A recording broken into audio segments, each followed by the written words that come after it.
Minha filha adolescente fugiu de casa. Passei anos procurando por ela, e o que encontrei me assombra até hoje. Minha doce e pequena Lynn sempre foi o tipo de menina que se escondia atrás da minha perna quando os meninos acenavam e ficava corada ao ver beijos em desenhos animados. Foi mais ou menos no primeiro ano do ensino médio que percebi uma leve mudança no comportamento dela. Começou a usar mais maquiagem e roupas cada vez mais curtas. Quando eu tentava conversar sobre isso, ela ficava furiosa, gritava dizendo que o corpo era dela e que podia fazer o que quisesse. Outra desculpa clássica era: "Mas todo mundo tá fazendo isso, mãe." Aquilo era muito difícil de ver, porque eu enxergava minha filha querida tentando virar o que ela achava que era uma mulher de verdade. Sempre tentei explicar que usar maquiagem e roupas curtas não precisava significar seguir a manada, e que ela devia se orgulhar de quem realmente queria ser. Mas ela não cedia. E como eu acreditava numa criação mais leve, pensei que talvez fosse só uma fase. Só que aos poucos, nosso relacionamento foi se desgastando. As conversas viravam discussões, e as discussões, brigas. Ela começou a trazer garotos para casa. E, embora eu não tenha prestado atenção em todos, alguns pareciam ter o dobro da idade dela. Até que um dia, eu surtei. Estava vasculhando o quarto dela enquanto ela estava na escola, tentando encontrar algo que eu sabia que ela tinha pegado. Ao olhar no criado mudo, achei um saquinho branco escondido atrás do abajur. Eu tive meus tempos de faculdade, então sabia muito bem o que aquele saquinho significava. Quando ela chegou da escola, a briga foi feia. Ela gritou e eu gritei de volta. A coisa foi tão grave que no dia seguinte, quando fui ver se ela tinha saído para a escola, ela simplesmente tinha desaparecido. 2 malas do meu armário tinham sumido. Liguei para a polícia na mesma hora. Como a minha doce Lynn pôde fazer isso? Fugir de mim, da pessoa que mais a amava no mundo? Rodei o bairro inteiro. Dirigi por horas pela cidade. Nada. Nem eu, nem a polícia encontramos qualquer pista. Até que, cerca de 4 anos depois, a mãe de uma amiga da minha filha me mandou um post no Instagram. Parecia um vídeo de uma reportagem, e aquela moça se parecia muito com a minha filha. No começo, eu não entendi por que ela estaria no noticiário. Até que li a manchete: protestos de trabalhadoras do sul da cidade.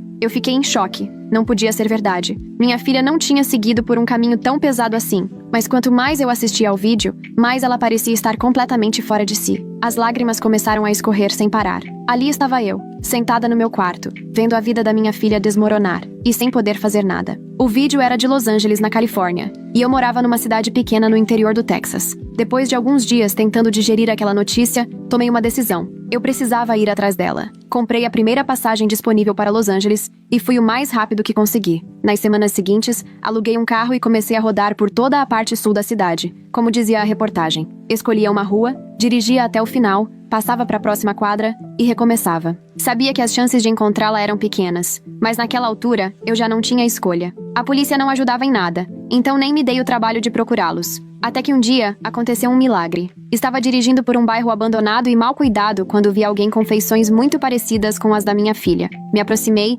abaixei o vidro e gritei o nome dela. Lynn. Ela se virou na hora. E era ela, a minha menina. Saí correndo do carro em direção a ela. E para minha surpresa, ela correu até mim. Mãe!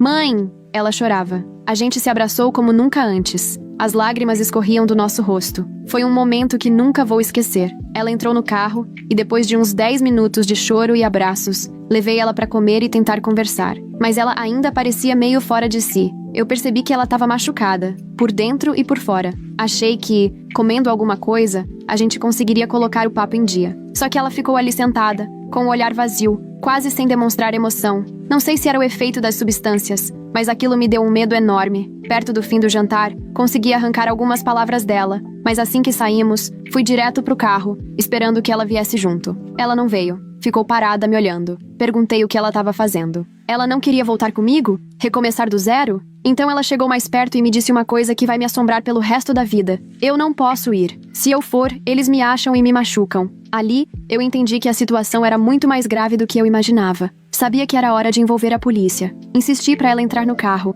mas ela disse que já tinham dado um aviso enquanto a gente comia e que estavam observando. Pedi para ela ficar ali, paradinha, enquanto eu ligava para a polícia. Enquanto o telefone chamava, percebi que ela olhava para longe. Fixou o olhar em algo, depois virou de volta para mim. Me abraçou mais uma vez e disse: "Desculpa, mãe, mas eu te amo." E saiu correndo. Correu mais do que eu jamais conseguiria. Depois daquele momento, senti como se estivesse afundando no meu próprio desespero. Agora eu sabia que minha filha estava em perigo. E mesmo quando ela esteve ali, nos meus braços, eu não consegui protegê-la. Me senti um fracasso como mãe, como protetora, como ser humano. Ver a vida da minha filha desmoronar assim, me jogou num buraco do qual até hoje não consegui sair. Não consegui voltar pro Texas. não sem a Lynn. Só de pensar em ter que contar pra minha família que encontrei minha filha e a perdi de novo, era insuportável. Depois que ela correu, fiquei paralisada no carro, revivendo tudo e tentando entender onde foi que eu errei. Liguei pra polícia, mas não deu em nada. E eu não tinha forças pra encarar o quarto vazio dela de novo. Então passei a me hospedar em motéis, vagando por ruas desconhecidas, entregando panfletos pra quem quisesse ouvir. As noites eram cheias de arrependimento. Talvez se eu tivesse dito mais vezes,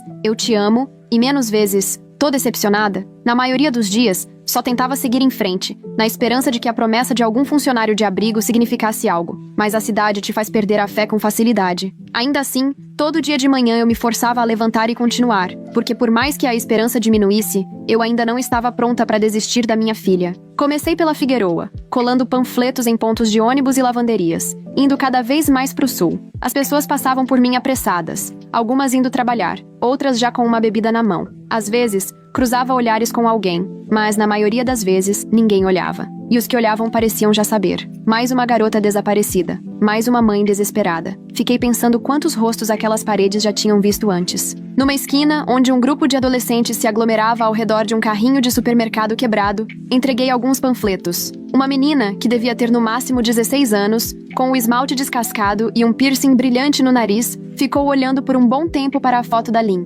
Ela não anda com a gente, disse por fim, dando de ombros. Mas reparei na forma como sua boca se contorceu ao falar. Mesmo assim, ela enfiou o panfleto no bolso da jaqueta. A cada dia, eu acrescentava novos pontos à minha rota. Um refeitório comunitário na 7 na rua, um centro de apoio com sofás rasgados e uma folha de presença. Um parquinho sujo, onde alguns homens jogavam cartas por moedas. Aprendi a não esperar nada, mas a prestar atenção em tudo. Algumas pessoas murmuravam orações por mim. Outras desviavam o olhar, como se meu sofrimento fosse contagioso. Em um dos abrigos, uma assistente social de aparência exausta, com uma prancheta na mão, me chamou de senhora e me deixou usar o telefone deles. Ela rolou uma lista de adolescentes desaparecidos no computador, clicando nos nomes com uma frieza quase automática. Aparece muita gente fugida por aqui, disse ela num tom seco, mas não sem empatia. Alguns voltam, outros não. Anotei endereços, números, datas, tentando juntar peças soltas de uma trilha perdida. De vez em quando surgia um fio de esperança. Alguém dizia que tinha visto uma garota parecida com a Lynn,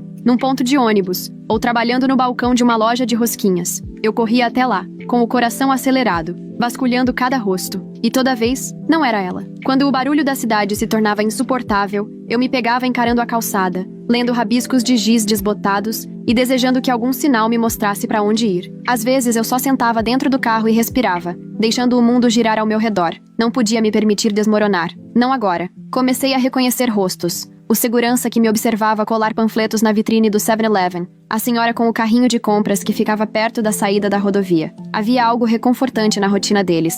Um lembrete de que a vida continuava. Até mesmo para quem estava preso no mesmo lugar. Mas eu também estava em movimento. Cada rua, cada panfleto, cada "você viu essa menina?" mantinha viva a esperança. Por mais fraca que fosse, eu repetia para mim mesma. Enquanto eu continuar procurando, a Lynn ainda está por aí. Ainda é possível. Ainda é minha. Evitei ligar para casa o máximo que pude. Era mais fácil fingir que o Texas nem existia. Sem casa, sem sol, sem contas se acumulando na caixa do correio. Enquanto eu estivesse em movimento, podia me convencer de que ainda era mãe, de que ainda estava lutando por ela. Mas com o tempo, a culpa foi ficando tão pesada que nem respirar eu conseguia mais. Comprei um cartão telefônico num posto de gasolina. Meu celular estava quase sem bateria de novo. E da última vez que tentei fazer uma ligação interurbana, a chamada caiu no meio da frase do Joshua. Dessa vez, não queria desculpas. O telefone tocou 3 vezes antes que meu filho atendesse. A voz dele estava mais grave do que eu lembrava, mais seca, endurecida, carregando uma dor que eu nunca tinha ouvido antes. "Débora", ele disse.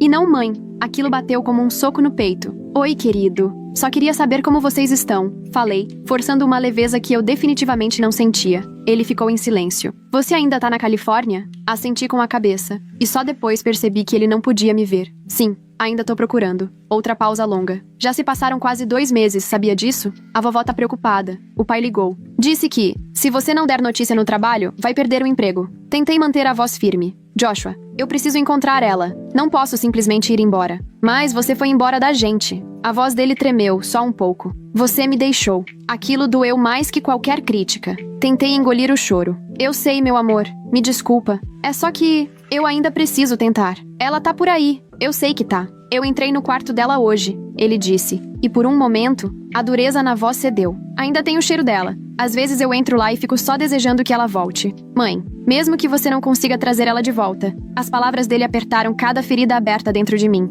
Culpa, saudade e arrependimento embolavam no meu peito. Ainda não posso, filho, sussurrei. Mas juro que não vou desistir. Nem de você, nem dela. Joshua soltou um suspiro pesado. O peso de um adolescente tentando segurar o mundo nas costas. Só liga pra gente, tá? A vovó disse que reza por vocês toda noite. Até o papai. Nos despedimos. Nenhum de nós teve coragem de dizer eu te amo primeiro. Quando desliguei, fiquei encarando o teto do quarto do motel por um longo tempo, tentando segurar as lágrimas. Me sentia como um fantasma, assombrando 2 mundos, sem pertencer a nenhum deles. Mas eu não podia parar. Se eu parasse, o rosto da Lynn desapareceria dessas ruas. E eu não estava pronta para deixá-la virar apenas mais uma menina perdida. Foi numa cozinha comunitária improvisada, com uma mesa de plástico montada num terreno abandonado ao lado de uma igreja, que conheci a Linda. Ela parecia deslocada, assim como eu. Jeans limpos demais, cabelo preso com força, um maço de panfletos nas mãos trêmulas. Os voluntários nos olharam com pena e serviram o café mais quente. Ficamos num canto,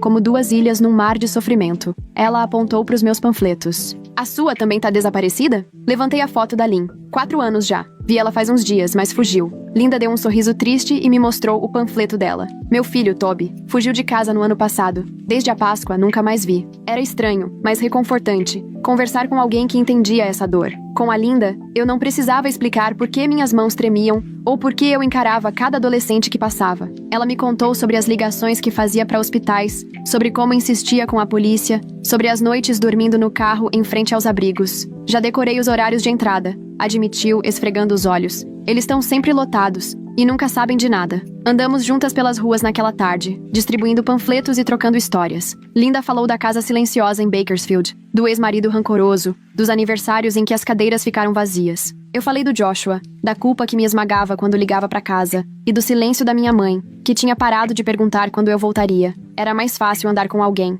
A gente se revezava abordando pessoas, perguntando se tinham alguma informação. Em certo momento, a Linda segurou minha mão quando começou uma briga na rua. As duas se enfiaram numa entrada de prédio até tudo se acalmar. A gente riu, sem fôlego, tremendo. E por um segundo quase pareceu normal. 2 mães numa missão maluca. Aquela noite, comemos tacos baratos dentro do carro dela e conversamos sobre as vidas que costumávamos ter. Linda me contou que tinha começado a escrever cartas pro Toby. Só por precaução. Escrevo, fecho e guardo no porta-luvas. Confessei que também tinha começado a escrever pra Lynn. Trocamos endereços e prometemos nos ligar se tivéssemos qualquer novidade. Vai ver, eles fugiram juntos, brincou a Linda, forçando um sorriso que quase me desmanchou. Antes de nos despedirmos, ela apertou minha mão e disse: "Não desiste, Débora, mesmo que já pareça que você desistiu." Prometi que não ia desistir, e pela primeira vez em semanas, quase acreditei em mim mesma. As noites em Los Angeles deixavam espaço demais para a memória. Às vezes eu ficava deitada acordada sobre os lençóis ásperos do motel, ouvindo o som de sirenes e brigas distantes entrando pela janela, enquanto minha mente voltava no tempo mais rápido do que eu podia controlar. Lembrava da primeira vez em que contei pra Lynn sobre o divórcio. Ela tinha 11 anos. Estava sentada no balanço do nosso quintal em Tucson, com o sol do Arizona brilhando tão forte que cegava sobre os cabelos dela. Eu tinha ensaiado o que dizer, mas saiu tudo errado. Seu pai e eu, a gente não consegue mais viver junto, mas os 2 ainda te amam. Isso nunca vai mudar. Ela olhou pra frente, as mãos apertando as correntes do balanço. Eu sei o que isso quer dizer, respondeu baixinho. Quer dizer que o papai não te ama mais. Eu quis rebater, explicar a verdade, mas de que adiantaria? O estrago já estava feito, e criança sente a mentira mais rápido que qualquer adulto. A mudança para o Oregon era para ser um recomeço. 4 meninas e uma mãe cansada, espremidas dentro de uma perua, indo para o norte com tudo que tínhamos. Tentei transformar aquilo numa aventura. Escolhi músicas para viagem, planejei piqueniques no caminho, mas o luto parecia acompanhar cada quilômetro. As meninas brigavam mais do que riam. Lynn ficou calada e distante, com um jeito afiado no olhar, sempre me observando como se esperasse que eu também fosse sumir. Quando ela chegou no ensino médio, eu já estava perdendo minha filha. Mudou o cabelo, os amigos. Começou a voltar tarde com desculpas que eu nem tinha coragem de questionar. Eu me convencia de que era normal, que ela estava apenas se descobrindo. Mas cada porta batida parecia mais uma rachadura na nossa família. Às vezes, depois que as mais novas dormiam, eu ficava parada no corredor, tentando ouvir a respiração da Lynn, só para ter certeza de que ela ainda estava lá, segura. Cometi erros. Hoje eu sei. Mostrei minha raiva mais do que devia. Tentei conversar com ela como se ainda fosse uma criança, mesmo quando ela já tinha ultrapassado essa fase há muito tempo. Em algumas noites, fico revivendo cada palavra dura, cada vez que escolhi o trabalho ou o cansaço, em vez de parar para ouvir. Hoje, arrependimento é um idioma que eu falo com fluência. Aqui, nessa cidade onde ela desapareceu, o passado não solta minha mão. Fico repassando velhas discussões, lembrando das vezes em que olhei direto para minha filha e mesmo assim não enxerguei o que ela realmente precisava.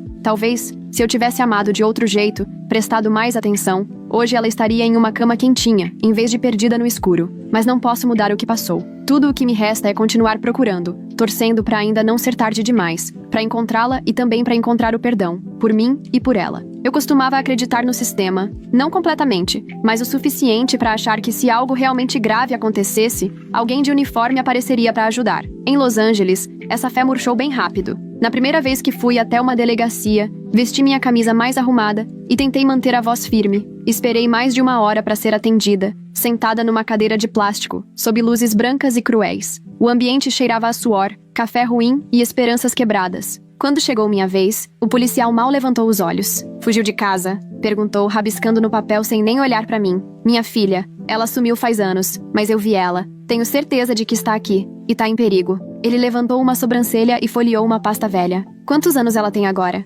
18. Acabou de fazer. O olhar que ele me lançou doeu mais do que um tapa. "Ela é maior de idade. Pode tomar as próprias decisões, senhora." Tentei argumentar, a voz aumentando. "Mas ela não tá segura. Estão se aproveitando dela, eu sei. Por favor." Ele me interrompeu. "A menos que ela represente perigo para si ou para alguém, não tem muito o que fazer." E me entregou um folheto sobre pessoas desaparecidas. E foi isso. Nos abrigos não era diferente. Tinha formulário para preencher, fila de espera para jovens foragidos, regras de horário e exigência de comprovante de residência. Uma assistente social, mulher de olhar doce e mãos cansadas, tentou suavizar o golpe. "Lotamos todas as noites", disse ela. "Mas se ela aparecer por aqui, prometo que a gente liga." Mas eu vi nos olhos dela que não acreditava que isso fosse acontecer. Às vezes eu chegava com a foto da Lynn e recebia apenas olhares vazios, como se estivesse pedindo por um milagre que ninguém podia me dar. Outras vezes, um vislumbre de reconhecimento. Alguém talvez tivesse visto. Ou talvez fosse só outra garota com o mesmo olhar perdido. Esperança falsa virou um tipo de tortura. Uma vez, participei de um grupo de apoio para pais de crianças desaparecidas.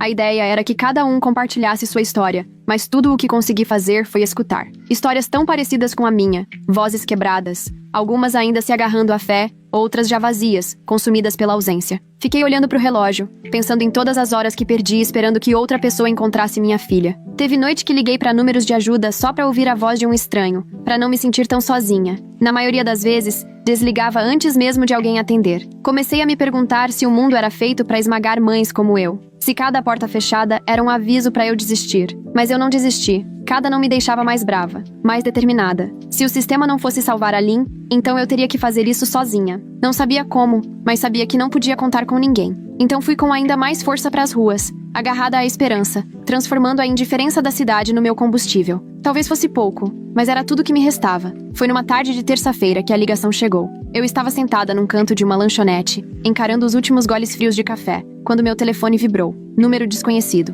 Por um instante, achei que fosse a Lynn. Mas era o Ed, um dos assistentes sociais. "Débora, acho que temos uma pista. Uma das meninas viu alguém com a descrição da sua filha perto do terminal de ônibus da Sexta. Jaqueta azul, cabelo comprido, parecia doente. Tava com um grupo. Se você correr, talvez ainda encontre." A esperança me acertou como um raio. Deixei $1 amassado no balcão e saí correndo, com o coração batendo tão forte que parecia doer. Minhas mãos tremiam tanto que deixei as chaves caírem 2 vezes. A cidade passou borrada pelos meus olhos, tons de cinza e sol se misturando. Durante todo o caminho, eu só repetia em pensamento: "Por favor, que seja ela, que eu chegue a tempo." O terminal era um caos. Gente em fila, seguranças andando pra lá e pra cá, pombos bicando restos de comida no chão. Fui abrindo caminho na multidão, segurando a foto da Lynn no alto e perguntando pra todo mundo que cruzava meu caminho: "Vocês viram uma menina de jaqueta azul? Cabelo castanho comprido? Por favor, ela tá doente. Precisa de ajuda." Um rapaz apontou pra uma fileira de bancos. "Ela tava aqui uns 5 minutos atrás. Saiu com os outros, foram por aquele beco." Corri. Minhas pernas queimavam. Os pulmões ardiam enquanto eu seguia pelo beco atrás do terminal. O cheiro de urina e lixo quase me sufocava, mas continuei, os olhos varrendo cada canto escuro. E então eu vi, ou pelo menos achei que vi, uma garota de jaqueta azul, cabeça baixa, cercada por mais 3. Seu jeito de andar era estranho, arrastando os pés. "Lynn!" gritei, a voz trêmula, desesperada, fora de controle. Ela levantou o rosto. Por um segundo, eu tive certeza. Os mesmos olhos assustados. A mesma postura abatida. Mas quando cheguei mais perto, a garota recuou. O medo estampado na cara. Não era a Lynn. Era só mais uma jovem perdida. Outra criança carregando a dor da minha filha no olhar. Um dos outros adolescentes me encarou com raiva, entrando na frente dela. Cai fora, dona. Não sabe que essas ruas devoram gente como você? Dei um passo para trás, engolindo o orgulho e a dor que se embaralhavam dentro de mim. Por alguns segundos, fiquei ali parada, tonta e perdida, enquanto a cidade continuava girando sem mim. A esperança que eu tinha sentido se dissolvia rápido, virando uma mistura amarga de decepção e autocrítica. Por um instante, eu tinha acreditado, só um segundo, que era possível, que minha filha finalmente seria encontrada. Mas tudo que me restou foram mãos vazias e o eco do nome dela nos meus lábios. Voltei andando pro carro, cada passo mais pesado que o anterior. O sol já se punha quando desabei atrás do volante, as lágrimas marcando meu rosto. Apertei a foto da Lynn contra o peito e sussurrei. Eu ainda tô aqui, vou continuar procurando, eu prometo. Mas naquela hora, até as promessas pareciam frágeis, como o vapor num vidro gelado, desaparecendo antes mesmo de tomar forma. As ruas mudavam depois que escurecia. Até as sombras pareciam diferentes, mais longas, famintas, escondendo segredos que eu preferia não descobrir. Mesmo assim, eu não conseguia dormir. A cada noite eu me convencia de que a próxima hora, a próxima esquina, seria aquela que traria a Lynn de volta pra mim. Fui ficando imprudente. Às vezes, estacionava o carro e saía andando sozinha pelos becos, com o celular numa mão e um spray de pimenta barato que comprei num posto na outra. Eu dizia pra mim mesma que aquilo era coragem, mas no fundo, era só desespero.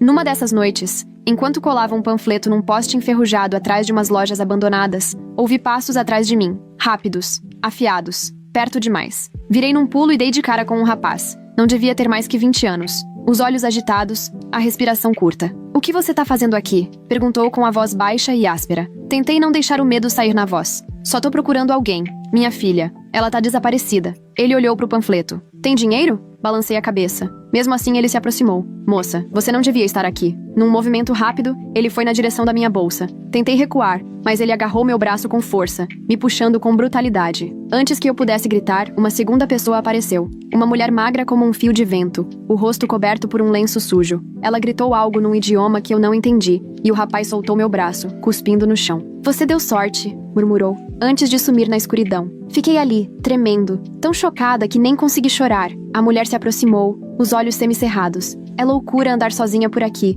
disse ela num tom suave, mas firme. "Esse lugar vai engolir você. Volta pra casa." "Não posso", sussurrei. "Não sem ela." Ela me olhou por um tempo que pareceu eterno, e então assentiu, como se entendesse. Pressionou algo na minha mão, uma lanterninha simples, daquelas baratas, mais firme. "Da próxima vez, mantenha os olhos abertos. Preste atenção nas sombras." Agradeci, mas as palavras mal saíram da garganta. Quando ela desapareceu na noite, percebi que estava apertando tanto a foto da Lynn que ela ficou toda amassada. Meus joelhos cederam, e sentei na calçada, ofegante, tremendo de frio. Eu queria desistir. Queria ligar pro Joshua, pedir pra ele vir me buscar, mas o orgulho não deixou. Limpei o rosto, respirei fundo e me obriguei a levantar. Eu ainda estava viva. Ainda podia continuar procurando, mas pela primeira vez, entendi o quanto eu mesma estava no limite, o quanto estava perto de me perder também. Naquela noite, de volta ao motel, tranquei a porta e dormi vestida, com a lanterna apertada na mão. A cidade continuava zunindo lá fora,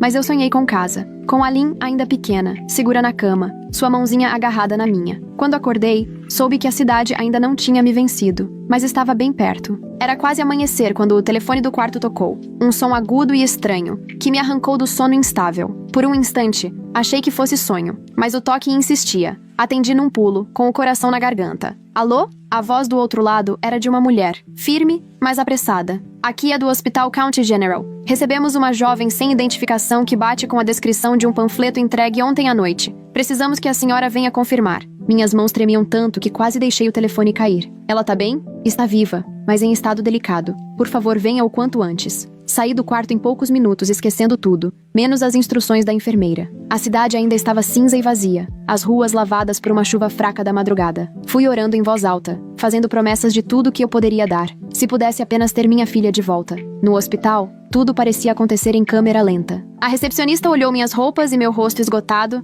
depois apenas acenou para que eu a seguisse por um corredor longo que cheirava a desinfetante e medo antigo. Ela parou diante de uma cortina. "Se prepare." Ela passou por muita coisa. Respirei fundo, as pernas trêmulas, e entrei. Na cama estava uma garota, magra, cheia de hematomas, cabelo escuro e emaranhado, respirando com a ajuda de um tubo de oxigênio. Parecia tão pequena. Meu peito apertou. Me obriguei a dar um passo à frente. Lynn? Sussurrei. A menina virou o rosto e me olhou com olhos vazios, sem reconhecimento. Não era a Lynn. Quase desabei, mas me apoiei na beirada da cama para não cair. A garota me encarava, como se procurasse algo no meu rosto que eu não podia oferecer. Tentei encontrar palavras. Desculpa, achei que você fosse minha filha. Ela assentiu, e os olhos se encheram de lágrimas. Minha mãe também não sabe onde eu tô. Por alguns instantes a gente ficou ali em silêncio, duas desconhecidas presas em dores diferentes. Apertei a mão dela porque era tudo que eu podia dar. No corredor, a enfermeira tentou me consolar, mas as palavras passaram direto por mim. Você não é a primeira, disse baixinho. Às vezes acho que toda mãe em Los Angeles está procurando alguém. Saí do hospital entorpecida, com a esperança pesando nos ossos. Do lado de fora, o sol começava a nascer sobre a cidade, dourando o concreto rachado da calçada. Fiquei parada olhando, tentando me obrigar a sentir qualquer coisa que não fosse perda. Mas tudo o que consegui fazer foi seguir em frente, um passo de cada vez, dia após dia, torcendo para que da próxima vez a ligação fosse sobre a Lynn, e que dessa vez não fosse tarde demais. Quando as ruas ficavam barulhentas demais e o mundo parecia sem saída, eu escrevia cartas para Lynn. Não e-mails nem mensagens. Cartas de verdade, daquelas à moda antiga, em papel de motel, ou no verso de recibos de lanchonete. Nunca cheguei a enviar, eu só precisava falar com ela, mesmo que ela nunca lesse uma palavra. Escrevi a primeira depois do hospital, sentada na escrivaninha minúscula perto da janela, enquanto os sons da cidade entravam pelo vidro. Querida Lynn, hoje vi uma garota no hospital. Por um momento achei que fosse você. Queria tanto que fosse, que quase me convenci disso. Mas não era. Eu ainda tô aqui, ainda tô procurando. E vou continuar procurando. Escrevi sobre o Texas, sobre como a voz do Joshua mudou, como sua avó pergunta de você todo domingo, como seu quarto velho agora cheira a poeira e saudade. Escrevi sobre cada coisinha que lembrava. Como você odiava ketchup nas batatas, como escondia biscoitos para sua irmãzinha depois da hora de dormir, como costumava cantar baixinho para se embalar quando achava que ninguém estava ouvindo. Me desculpa por cada vez que gritei, por cada momento em que deixei o medo virar raiva. Queria ter ouvido mais. Queria ter dito que você era suficiente, mesmo nos dias em que estava perdida. Não me importa o que você fez ou por onde andou. Eu só quero você de volta para casa. Às vezes, as cartas que eu escrevia vinham cheias de raiva. Por que você fugiu, Lynn? Por que me deixou correndo atrás de sombras? Você não sabia que eu te seguiria até o fim do mundo? Que abriria mão de tudo só por mais um abraço seu? Mas, na maioria das vezes, eram cartas de amor. Promessas de mãe escritas com tinta, daquelas que mancham os dedos e nunca saem completamente. Ainda carrego sua foto na carteira. Às vezes eu falo com ela.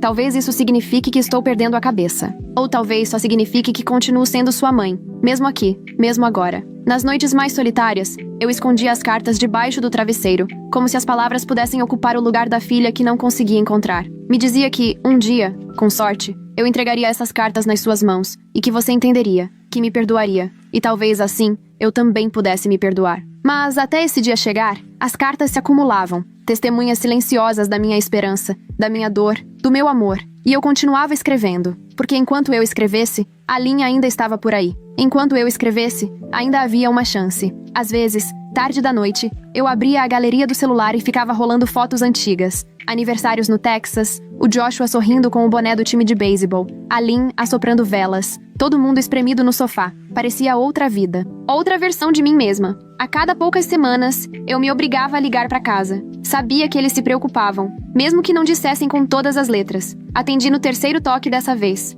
A voz dele estava abafada, meio sonolenta. Mãe? Oi, querido. Te acordei? Tudo bem. Ele não perguntou onde eu estava. Já sabia. Como tá a escola? Perguntei, como se notas e tarefas ainda importassem agora. Ele hesitou. Tá indo. A vovó ainda faz aquele bolo de carne todo domingo. Ela deixa um prato pra você. Como se você fosse aparecer de repente. Fechei os olhos, imaginando a cozinha antiga, o azulejo lascado, o som dos talheres batendo no prato. Diz pra ela que tô com saudade. Eu tô com saudade de vocês dois. Ele suspirou. Você podia só voltar pra casa. Mordi os lábios. Ainda não, meu amor. Eu preciso encontrá-la. Eu sei. A voz dele soava cansada, quebradiça nas bordas. Mas eu preciso de você também, mãe. Parece que perdi vocês duas. Quis explicar. Fazer ele entender o medo que me mantinha em Los Angeles. A promessa que eu não podia abandonar. Mas as palavras travaram. A culpa pesava no peito como concreto. Me desculpa, Joshua. De verdade. Eu vou ligar de novo em breve, tá? Desligamos. Nada resolvido. E eu fiquei ali, sentada com o telefone ainda quente na mão, encarando o teto do motel.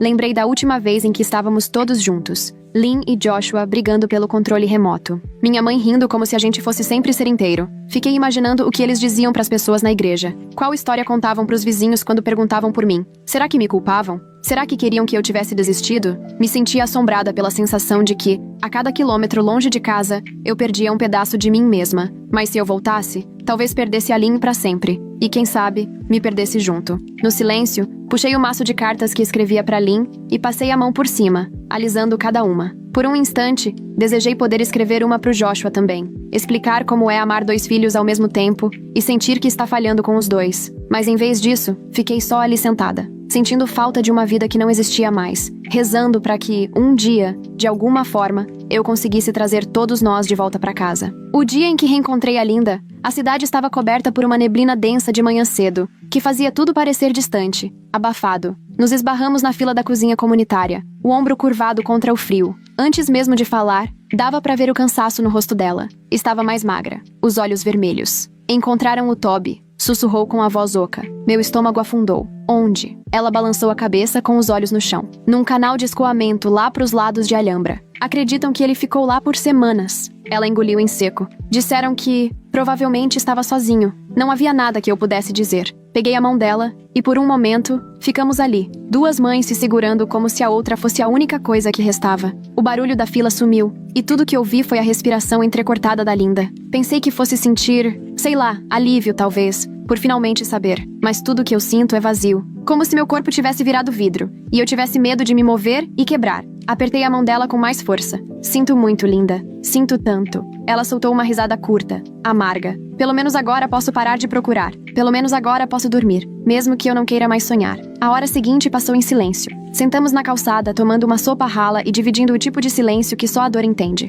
Linda falou sobre o Toby quando era pequeno. Como ele adorava filmes de monstros antigos. Como odiava ervilha. Como adormecia no banco do carro encostado no ombro dela. Pequenas coisas que pro mundo não significam nada. Mas para uma mãe, são tudo. Na despedida, Linda segurou meus braços com força. Os olhos brilhando mesmo cheios de lágrimas. Não para de procurar, Débora. Mesmo que isso acabe com você. Eu faria tudo de novo por mais 1 minuto com ele. Fiquei ali, olhando enquanto ela se afastava, os ombros curvados, engolida pela cidade. A dor dela ainda me cortando como caco de vidro. O resto do dia, não consegui escapar daquilo. Da consciência de que nem toda busca termina com reencontro. Às vezes, ela termina em silêncio, em perda, em quartos vazios e camas que nunca mais serão usadas. Naquela noite, escrevi mais uma carta para Lynn, as palavras saindo antes que eu pudesse controlar. Querida Lynn, hoje aprendi o que significa perder a esperança de verdade. Eu queria poder te colocar numa bolha, longe de tudo de ruim, de cada perigo, cada erro, mas não posso. Tudo que posso fazer é continuar procurando, continuar te amando,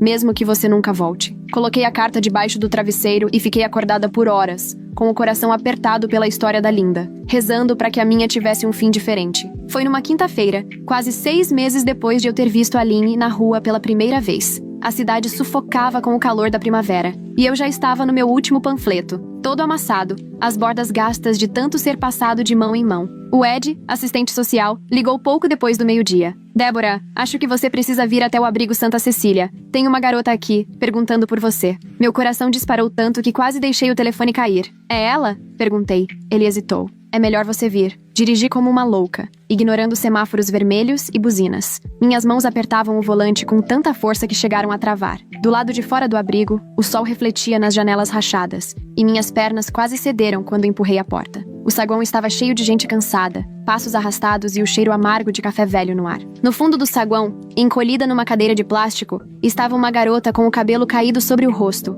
usando uma jaqueta azul 2 números maior, apertada contra os ombros. Lynn, minha voz mal saiu, com medo de quebrar o momento. Ela levantou os olhos, e por um instante, o tempo simplesmente parou. Os olhos fundos, o rosto magro e machucado. Mas era ela, minha Lynn, minha menina, inacreditavelmente viva. Ela se levantou, trêmula nas pernas. Por alguns segundos, as duas hesitaram, com medo de que aquele sonho desmoronasse. Mas então, ela tropeçou em minha direção, e eu a abracei, como se pudesse ancorá-la à terra. As duas começaram a chorar, sem conseguir dizer uma palavra. Senti os ossos sobressaltados dos ombros dela, o jeito como ela se encolheu ao meu toque. As mãos estavam geladas, a respiração fraca contra meu pescoço. Por muito tempo não dissemos nada. Eu só a embalei, repetindo baixinho o nome dela. Lynn, Lynn, minha Lynn. Até que, finalmente, ela se afastou, limpando o nariz com a manga da jaqueta. A voz saiu pequena, rouca. Eu não sabia mais para onde ir, mãe. Minha garganta se fechou entre a gratidão e a tristeza. Você fez a coisa certa. Agora você tá segura. Ed apareceu na porta, fazendo um sinal com a cabeça. Vocês vão ter um quarto para passar a noite. Vamos pedir para a enfermeira dar uma olhada nela. Agradeci, ainda com o rosto molhado de lágrimas. Quando ficamos sozinhas, segurei as mãos da Lynn entre as minhas, decorando cada linha, cada cicatriz. Nós vamos superar isso. A gente vai encontrar um caminho. Ela apenas assentiu, mas o olhar já vagava pela janela distante. Eu queria abraçá-la, levá-la para casa, apagar tudo o que tinha acontecido. Mas olhando bem, percebi que o caminho de volta seria longo e torto, se é que ele ainda existia. Naquela noite, dormi numa cama improvisada ao lado dela, segurando sua mão enquanto ela tremia dormindo. Fiquei ouvindo a respiração dela subir e descer, com medo de que parasse, decidida a não soltar. Pela primeira vez em muito tempo, esperança e medo conviviam dentro de mim. Eu tinha minha filha de volta, mesmo que só por um momento, e faria qualquer coisa para mantê-la segura. A enfermeira checou os sinais vitais da Lynn e depois nos deixou sozinhas naquele quartinho iluminado por luz fluorescente. Do lado de fora, o barulho da cidade era apenas um sussurro distante. Mas naquele instante, o mundo se reduzia só a nós duas. Enchi um copo de papel com água e entreguei para ela. As mãos tremiam tanto que um pouco caiu, mas ela conseguiu beber alguns goles. Observei minha filha de verdade mesmo, pela primeira vez em anos. As bochechas fundas, os lábios rachados, cicatrizes novas marcando os pulsos e os braços. Havia uma dureza no olhar que eu nunca tinha visto antes. Ela parecia mais velha e, ao mesmo tempo, absurdamente jovem. Por muito tempo, ficamos em silêncio, até que ela pigarreou. Desculpa, mãe. Meu coração apertou. Você não precisa se desculpar. Não precisa... Preciso sim. A voz dela saiu áspera. Desculpa por ter fugido. Por tudo. É que eu não sabia o que fazer. Achei que se eu sumisse, talvez as coisas melhorassem. Ou talvez... eu só quisesse desaparecer. Tentei segurar a mão dela, mas ela se encolheu. Então deixei a minha parada ali, em cima do cobertor, perto, mas sem tocar. Eu também cometi erros, Lynn. Devia ter escutado mais, ter tentado entender melhor. Os olhos dela se encheram de lágrimas. Nunca foi sobre você, mãe. De verdade, eu só me sentia perdida. Depois do divórcio, parecia que eu não importava mais, como se ninguém me enxergasse. Lá fora, aquelas pessoas, elas me viam, ou pelo menos fingiam que viam. Ela virou o rosto, os maxilares travando. Mas não é o que você pensa. Não é uma família. É uma prisão. Tentei sair, mas sempre tem alguém vigiando. Sempre tem alguém esperando para puxar você de volta. As drogas, elas tornam as coisas mais fáceis, mas só por um tempinho. Meu coração se partia a cada palavra. Me deixa te ajudar, por favor. A gente pode voltar para casa, ou para onde você quiser. Você não precisa passar por isso sozinha. Ela balançou a cabeça, limpando o rosto. Não dá, mãe. Se eu for agora, eles vão me achar. E vão machucar você. Não quero você envolvida nisso. Senti uma raiva impotente. Um desejo feroz de destruir o mundo inteiro só pra protegê-la. Você é minha filha. Eu faria qualquer coisa por você. Qualquer coisa. Lynn soltou o ar num suspiro pesado. Você não entende. Não tem saída. Não de verdade. Você não pode me salvar. Ninguém pode. Quis argumentar, prometer o impossível. Mas vi o cansaço nos olhos dela. O tipo de exaustão que vem da alma. Então me aproximei, com a voz tremendo. Eu te amo. Sempre amei. E isso nunca vai mudar. Nunca. Um sorriso quase invisível passou pelo rosto dela. Eu sei, mãe. Eu também te amo. Nunca parei. Ficamos ali, em silêncio. Quebradas, mas ainda ligadas pelo amor. Do lado de fora, uma sirene ecoava, fria e distante. Naquela noite, depois que ela dormiu, escrevi mais uma carta. Querida Lynn, hoje eu vi quem você realmente é. Assustada, forte, machucada. E ainda assim, minha garotinha. Queria poder tirar sua dor e carregar comigo. Queria construir um mundo onde nada nunca te ferisse. Eu não sei como consertar tudo isso, mas nunca vou parar de tentar. Guardei a carta junto com as outras e deitei ao lado dela no escuro, ouvindo sua respiração, tentando segurar aquele momento com toda a força que eu tinha. Pela manhã, Lynn parecia ainda pior. Os olhos vermelhos, as mãos tremendo tanto que mal conseguia segurar a torrada que a enfermeira trouxe.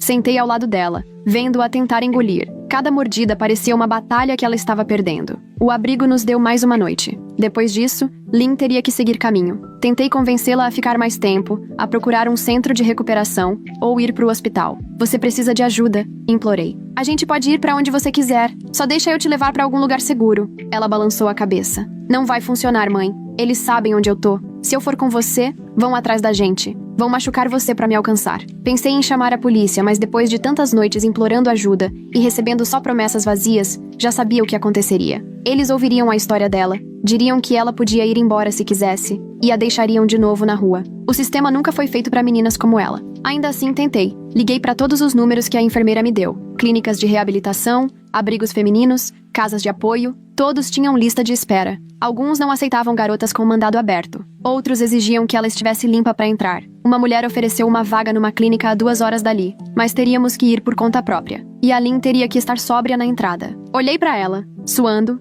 pálida, os olhos agitados, e soube que era impossível. Talvez você pudesse só voltar comigo pro Texas? Sussurrei com a voz embargada. A gente podia recomeçar, nem que fosse só por um tempo. Ela sorriu. Um sorriso triste, doce. Eu queria, mãe, de verdade. Mas eu tô cansada. Só queria dormir. Naquela noite, tranquei a porta do quarto do abrigo com uma cadeira encostada. Me deitei na cama de campanha com uma mão segurando o cobertor dela, ouvindo qualquer passo no corredor, com medo de que cada som fosse alguém vindo tirá-la de mim de novo. De manhã cedo, encontrei Lynn no banheiro, encolhida sobre a pia, tremendo. Não tô bem, mãe, sussurrou. Tá tudo doendo. Enrolei ela num cobertor, meus braços mal conseguindo segurá-la. Fomos até a clínica em uma van doada. A enfermeira verificou os sinais vitais da Lynn, mediu sua temperatura, murmurou termos médicos que eu não entendi. Depois de um tempo, deixaram a gente ficar, mas só durante o dia. Não havia mais leitos disponíveis. Lynn descansou a cabeça no meu colo, enquanto esperávamos na sala lotada da clínica, cercadas por pessoas tossindo, chorando e implorando por medicamentos. Acariciei os cabelos dela, cantarolando a canção de ninar que costumava cantar quando ela era pequena. Os olhos dela se fecharam, a respiração irregular. Que isso salve ela, eu orava. Que isso seja o suficiente, mas no fim, não havia mais para onde ir. As portas do sistema se fecharam na nossa cara, e as sombras da cidade pareciam crescer a cada passo. Quando a noite caiu, estávamos de volta à rua, sem nenhum lugar seguro para correr. A abracei forte, sentindo meu coração se partir a cada passo, e tentei não imaginar se aquele era o fim. A última noite chegou sem aviso, como uma porta se fechando suavemente no escuro. Achamos um banco perto da beirada do MacArthur Park, longe da luz dos postes e do barulho dos carros. Lynn estava exausta, a cabeça apoiada no meu ombro, as mãos tremendo no colo. Puxei o cobertor com mais força em volta dela, como se meu calor pudesse alcançar seus ossos. Conversamos baixinho, com medo de quebrar a paz frágil que havia entre nós. Ela me contou histórias de meninas que conheceu, algumas ainda vivas, outras que se perderam nas ruas, todas procurando algo que nem sabiam nomear. Perguntou sobre casa, sobre o Joshua e as irmãs, sobre as coisas pequenas, se o gato laranja ainda dormia na varanda, se o quarto dela ainda cheirava a loção de baunilha. Contei tudo o que pude, descrevendo os pores do sol do Texas e os jantares de domingo, tentando trazer de volta um pedacinho do mundo que ela tinha perdido. Falei o quanto sentíamos a falta dela, como o Joshua ainda deixava o cereal favorito dela na prateleira, só por precaução, caso ela voltasse. Depois de um longo silêncio, Lynn me olhou. Os olhos estavam brilhando, cansados. Desculpa por ter te machucado, mãe. Desculpa por não ter sido melhor. Eu a abracei, apertando com todo o cuidado do mundo. Você não precisa ser melhor. Só precisa estar aqui. Ela sorriu. Um brilho fugaz da antiga Lynn. Tô cansada, mãe. Não sei se consigo continuar. Meu coração se partiu, mas assenti. O que você precisar, eu tô aqui. Fico o tempo que você quiser. Ficamos observando as luzes da cidade piscando, ouvindo risos e músicas distantes, como se o mundo continuasse girando e nada tivesse mudado. Ela encostou a cabeça no meu colo e eu continuei acariciando seus cabelos,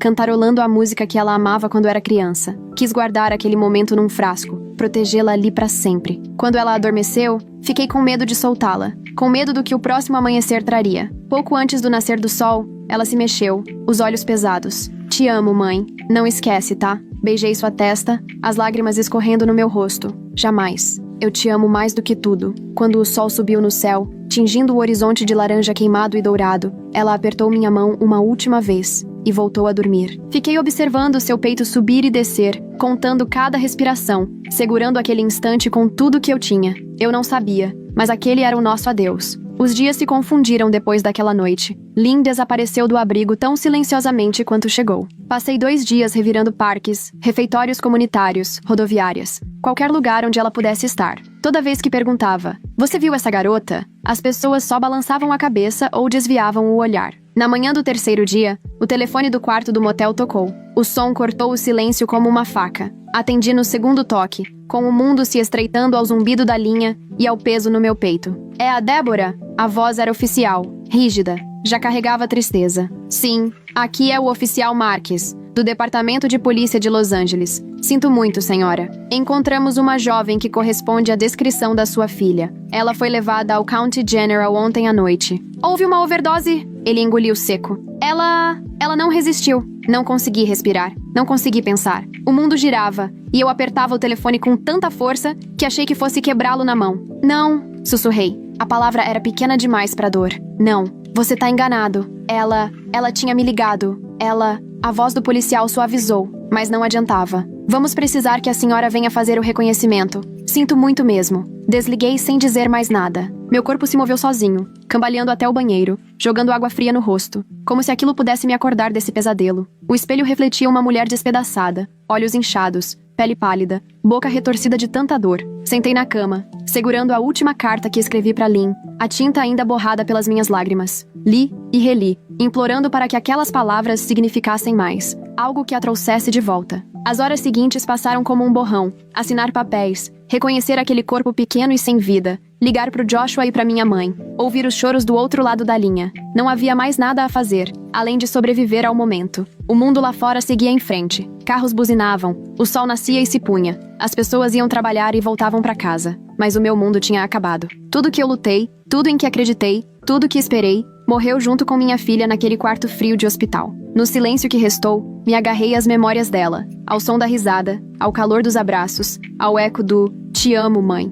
Não esquece, tá? Eu não esqueceria. Eu não podia esquecer. Mas eu também não sabia como continuar num mundo sem ela. O voo de volta foi um borrão. Uma mulher vazia, abraçada a uma mochila gasta, atravessando 3 estados de volta ao Texas. Joshua me esperou no aeroporto, o rosto mais velho e mais duro do que eu lembrava. Ele não disse nada, só me abraçou, forte, tão forte que doeu. E pela primeira vez desde que a Lynn morreu, eu me permiti chorar. Os dias antes do funeral passaram como neblina. Minha mãe fez as ligações, Joshua ajudou a escolher um vestido simples, os vizinhos deixaram travessas de comida que ninguém conseguia comer. Eu vaguei pela casa, tocando superfícies, lembranças. O quarto da Lynn continuava intocado. O travesseiro ainda guardava o cheiro suave da loção preferida dela. Sentei na cama, cercada por relíquias da infância dela. Troféus, desenhos amassados, um diário com páginas pela metade em caligrafia inclinada. No dia do enterro, a igreja se encheu de rostos quase esquecidos. Gente de todos os cantos da nossa antiga vida apareceu. Professores, vizinhos, mulheres da igreja,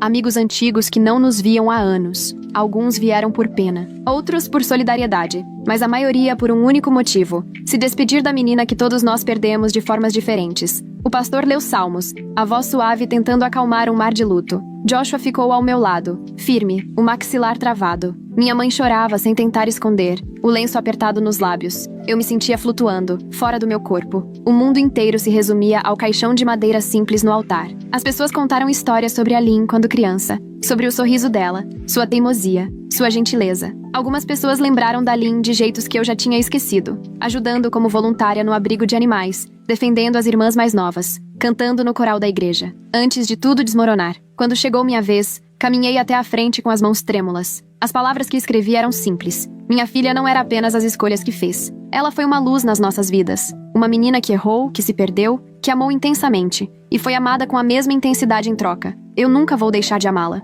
Ela era minha, mesmo quando fugiu, mesmo quando partiu meu coração. Eu faria tudo de novo, se pudesse abraçá-la mais uma vez. Depois da cerimônia, seguimos para o cemitério. O vento trazia o cheiro das flores do campo, e o sol refletia nas lápides. Quando baixaram o caixão da Lynn, pressionei uma das minhas cartas, que nunca cheguei a enviar, em suas mãos, escondendo-a sob os vincos do vestido. "Adeus, minha menina", sussurrei, enquanto as palavras se dissolviam na brisa. "Eu sempre vou te amar, sempre." Enquanto a terra se fechava sobre ela, percebi que nunca teria as respostas que tanto busquei. Nunca saberia exatamente quando a esperança morreu. Nunca entenderia por completo todas as maneiras como falhei, ou todas as formas como tentei acertar. O luto, eu descobri, é um camaleão. Ele te acompanha até em casa, senta-se à mesa com você, sussurra nos seus sonhos. Mas no silêncio que veio depois, cercada pelas pessoas que amavam minha filha, senti algo diferente. Um fio frágil de gratidão, por cada momento que tivemos, cada lembrança, cada grama de amor que compartilhamos. Eu não consegui salvar a Lynn,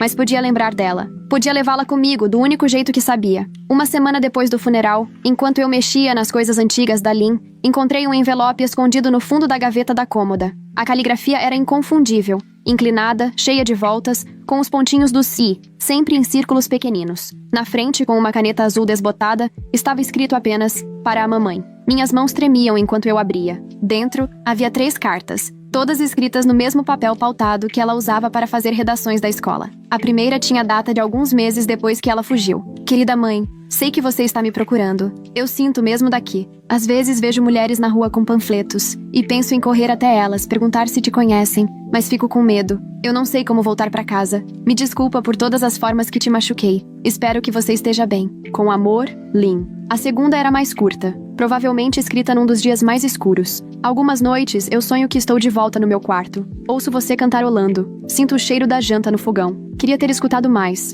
Queria ter ficado. Sei que talvez tenha tornado impossível você me perdoar, mas eu te amo. Sempre amei. A última carta foi escrita apenas algumas semanas antes de ela morrer. O papel estava manchado de lágrimas, a tinta borrada. Mãe, se você está lendo isso, é porque eu já fui embora. Por favor, não se culpe. Nada disso foi sua culpa. Você foi a melhor mãe que poderia ter sido. Eu só estava perdida e não conseguia encontrar o caminho de volta. Espero que você se lembre das partes boas. Da gente rindo, das viagens de carro, de como você me abraçava quando eu ficava doente. Quero que você viva, que se perdoe, e quero que nunca esqueça. Eu sempre fui sua filha, e você sempre foi meu lar. Apertei as cartas contra o peito, chorando no silêncio do quarto vazio. Por um bom tempo, me permiti viver aquele luto. Não só pela filha que perdi, mas pelo amor que ainda restava. Teimoso, brilhante, mesmo depois de tudo. Mais tarde, guardei as cartas em uma caixinha de madeira, junto com as que eu havia escrito para ela. Uma conversa entre mãe e filha, atravessando anos, distâncias e todas as palavras que nunca dissemos em voz alta.